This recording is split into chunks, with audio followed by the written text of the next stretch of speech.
নানা অনিয়ম, দুর্নীতির মাধ্যমে বিশ্ব স্বাস্থ্য সংস্থার দক্ষিণ পূর্ব এশিয়া বিষয়ক আঞ্চলিক পরিচালকের পদ পাওয়ার অভিযোগে সাবেক প্রধানমন্ত্রী শেখ হাসিনার মেয়ে সায়মা ওয়াজেদ পুতুলের বিরুদ্ধে অনুসন্ধান শুরু করেছে দুর্নীতি দমন কমিশন।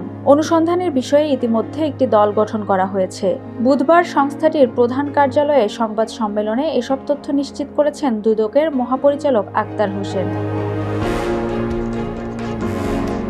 তিনি জানিয়েছেন, সায়মা ওয়াজেদ পুতুল নানা দুর্নীতির মাধ্যমে বিশ্ব স্বাস্থ্য সংস্থার আঞ্চলিক পরিচালক পদে নিয়োগ পান।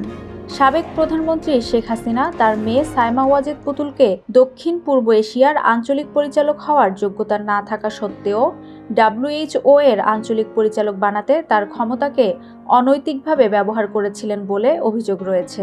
অভিযোগের প্রাথমিক তথ্যাদি যাচাই শেষে অনুসন্ধানের সিদ্ধান্ত নিয়েছে কমিশন। এ সময় অর্থ পাচারের অভিযোগে সাবেক প্রধানমন্ত্রী শেখ হাসিনার প্রতিরক্ষা বিষয়ক উপদেষ্টা তারিক সিদ্দিকী ও তার পরিবারের সদস্যদের বিরুদ্ধে অনুসন্ধান শুরু করেছে বলেও জানিয়েছেন আক্তার হোসেন।